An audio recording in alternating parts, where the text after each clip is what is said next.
Hello and नमस्ते India. मैं Shalini Jungheera Canwin foundation से एक बार फिर से हाजिर हूँ इसी दुआ के साथ कि फिट रहे इंडिया ताकि हिट रहे India. Keeping this hope alive, let's welcome a very friendly, compassionate and a doctor full of knowledge, Dr. T.K. Cham, the senior interventional cardiologist who's working with many big hospitals like Sanar International Hospital and presently coming in Canvin Arogeta. तो doctor जाम बहुत बहुत स्वागत है आपका। Thank you. So viewers, इस discussion को शुरू करने से पहले, इस इम्पोर्टेंट डिस्कशन को शुरू करने से पहले मैं आज चाहती हूँ मेरे देखने और सुनने वाले एक पल के लिए अपनी आंखें बंद करके उस ध्वनि को, उस साउंड को फील करें जो 24 घंटे 24/7 हमें जिंदा रहने का एहसास कराती है, हमें ये बताती है कि हम जिंदा है और ये कभी रेस्ट नहीं करती। हम रेस्ट करते हैं, हमारी बॉडी रेस्ट करती है, पर ये कभी रेस्ट नहीं करती। जी हाँ, मैं बात कर रही हूँ हमारे दिल के बारे में, हमारे हार्ट के बारे में।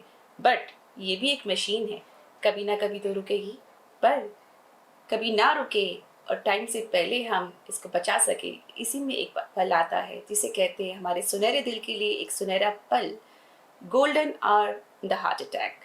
सो डॉक्टर जाम के जरिए आज हम जानते हैं कि golden hour in the heart attack में क्या होता है। Sir thank you. मैं doctor D K Jam cardiologist हूँ और पिछले 15 साल से गुड़गांव में प्रैक्टिस कर रहा हूँ कई हॉस्पिटल्स में, और कैनविन फाउंडेशन में डायरेक्टर कार्डियोलॉजी भी हूँ। Thank you very much for calling me today to be here. अब मैं आपको गोल्डन आवर के बारे में बताता हूँ। हार्ट अटैक का भी एक गोल्डन आवर होता है, जैसे कि और भी सारी परिक्राएं और भी कई चीज़ों के लिए गोल्डन आवर होता है, उसी प्रकार हार्ट अटैक में भी जो first hour after the onset of symptoms, मतलब ये कि जब मुश्किल या तकलीफ लगती है, जब कोई सिम्टम होता है छाती के दर्द का या सडनली सांस फूलने का या छाती में यहाँ पर दबाव आने का, खिंचाव आने का, तब से लेके घंटा भर का जो समय होता है उसको गोल्डन आवर कहते हैं। ओके डॉक्टर जाम, नेक्स्ट क्वेश्चन कम्स कि गोल्डन आवर या ये सुनहरा पल कैसे क्रिटिकल होता है हमारे हार्ट अटैक के पेशेंट्स के लिए? ये बहुत क्रिटिकल होता है। उसका कारण ये है कि जो मरीज अपने गोल्डन आवर में पहले घंटे में ट्रीटमेंट पा लेते हैं, वो फिर आगे बहुत ही अच्छा समय बिताते हैं। उनको कोई सिम्टम शायद आगे न भी हो, कोई आगे तकलीफ ना हो, और पूरा का पूरा हार्ट अटैक जो हुआ होता है वो रिवर्ट कर सकता है बैक टू कंप्लीट नॉर्मल। लेकिन इसमें हमें कोशिश ये करनी चाहिए कि हमें ये ज्ञान प्रदान करना है कि कोशिश करें कि पहले 1 घंटे में एक अच्छे डॉक्टर से राय ज़रूर ले लें अपने सिम्टम्स के बारे में कि ये हार्ट अटैक है या नहीं है, और है तो उसके लिए ट्रीटमेंट पा लें। राइट, बहुत ही इम्पोर्टेंट आपने बताया है डॉक्टर चाम।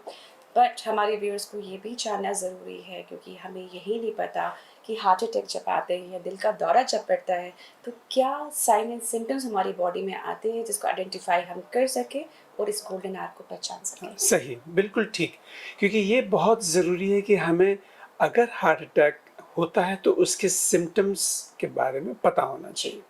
हार्ट अटैक जब भी होता है तो आम तौर पे, पर ज़रूरी नहीं है कि सभी मरीजों को छाती में दर्द हो। बिल्कुल, थोड़ा सा दबाव होना, खिंचाव होना, भारीपन लगना, ऐसे जैसे कि ऊपर से किसी ने कुछ वजन रख दिया या अंदर से कोई पकड़ के खींच रहा है, ये सिम्टम्स भी हार्ट अटैक के हो सकते हैं। कभी कभी गैस की तरह एसिडिटी होना, डिस्पेप्सिया, डकार आना, बेल्चिंग होना, नोजिया, उल्टी, कुछ पसीना आना, थोड़ा सा सांस फूलना, और कुछ एक्टिविटी या कुछ काम करने से तकलीफ का बढ़ना, विश्राम करने से उसमें राहत पाना, ये आमतौर पे हार्ट अटैक के सिम्टम्स होते हैं। ओके, बट डॉक्टर चाम, हमारे व्यूअर्स को ये जानना बहुत ज़रूरी है कि कई बार हमको चेस्ट पेन भी होता है और कई बार वो सिम्टम्स हार्ट अटैक के भी होते हैं, तो पब्लिक कैसे इसको डिफ्रेंशिएट करे कि ये चेस्ट पेन है या हार्ट अटैक है? हाँ, ये भी बहुत ज़रूरी है। देखिए, हार्ट अटैक या हार्ट से रिलेटेड अगर सिम्टम होगा या तकलीफ होगी तो बैठने से आराम मिलेगा। ओके उठ के खड़े होके चलने से या कुछ फिजिकल एक्टिविटी करने से, थोड़ा तेज काम करने से तकलीफ बढ़ेगी। ओके और जब बढ़ती है अपने आप ही उस मरीज को फोर्स करती है कि बैठ जाए, उसी से राहत मिलती है। बाकी जो सिम्टम्स होते हैं, अगर कॉमन है। गैस का है, एसिडिटी का है, तो ज़रूरी नहीं है कि उन कंडीशंस में चलने से ही बढ़े। वो हो सकता है कि चलने से उनको राहत भी राहत मिले। मिले। ओके, तो यू मीन टू से अगर हार्ट अटैक के सिम्टम्स कहीं ना कहीं प्रेजेंट हैं तो उस कंडीशन में अगर हम चलते हैं या कोई फिजिकल एक्टिविटी करते हैं तो ये एग्रेवेट होती है एग्रेवेट प्रॉब्लम। हो जाता है। व्यूअर्स को ये नोट करना बहुत ज़रूरी है। डॉक्टर चाम, क्या इमीडिएट एक्शंस होने चाहिए अगर कंटेक्स्ट होता है कि golden hour of the heart attack कि एक इंसान को सिम्टम्स आए तो क्या इमीडिएट स्टेप्स हमें लेने चाहिए, क्या एक्शन लेने चाहिए जिससे हम किसी की जान बचा सकें? देखिए, इसमें सबसे इम्पोर्टेंट है कि जी अगर कोई ऐसे क्लिनिक, हॉस्पिटल जो भी अपने घर के या उस जगह के पास है वहाँ पहुँच जाएं और एक डॉक्टर से सलाह परामर्श हो जाए तो वो तो बेस्ट है। अपने आप ही वहाँ पे डॉक्टर, नर्स जो भी होंगे वो एक ईसीजी करके देख लेंगे। ओके लेकिन ध्यान रखिए, पहले घंटे में ईसीजी का नॉर्मल आने की चांसेस बहुत ज़्यादा हैं। ओके आमतौर पे ईसीजी में भी बदलाव आना ओके कुछ मिनट, आधा घंटा, 1 घंटा या उसके बाद होता है। ओके अगर वहाँ एकोकार्डियोग्राफी जैसा टेस्ट हो सकता है, हो सकता है कि वो भी पहले घंटे में नॉर्मल है। नॉर्मल आए और ओके ज़्यादा उसमें कोई खराबी न मिले। ओके अगर डॉक्टर या नर्स वहाँ पे कोई ब्लड टेस्ट करते हैं जांच करने को कि हार्ट से रिलेटेड हैं, वो भी संभव है कि नॉर्मल हो सकता है, न भी हो, पर हाफ हाफ चांस है कि नॉर्मल हो सकता है। ओके क्योंकि ये सारी चीज़ें बदलने में कुछ घंटे लगते हैं। ओके और हम उस पहले घंटे की बात कर रहे हैं जो गोल्डन आवर है, बिल्कुल जिसमें कि ये सिम्टम्स तो हैं लेकिन साइंस नहीं है, चेंजेस नहीं है, इन्वेस्टिगेशंस नॉर्मल हैं। और किसी प्रकार मरीज के बारे में अगर जो भी वहाँ मेडिकल प्रोफेशनल्स हैं समझ लें कि ये सिम्टम्स हार्ट के हैं, ओके तो उनको और कुछ नहीं तो पानी के साथ एस्प्रिन या कुछ ब्लड थिनिंग सॉर्बिट्रेट गोली या ओके सॉर्बिट्रेट की भी अगर ज़रूरत पड़ती है जिससे कि आराम आता है तो जी व्हाई नॉट। या कभी कभी कुछ रिलैक्स करने के लिए, क्योंकि एंजाइटी बिल्ड हो जाती है, बिल्कुल तो उसके लिए गोली, इंजेक्शन, ये चीज़ें दी जा सकती हैं। एक ईसीजी करके फिर वापस से एक सेकंड ईसीजी या एकोकार्डियोग्राम आधा घंटा, 1 घंटे के बाद में रिपीट करी जा फॉलो कर सकती है और सकते हैं। फिजिकल रेस्ट एंड ऑक्सीजन दिया जा सकता है पेशेंट ओके, को।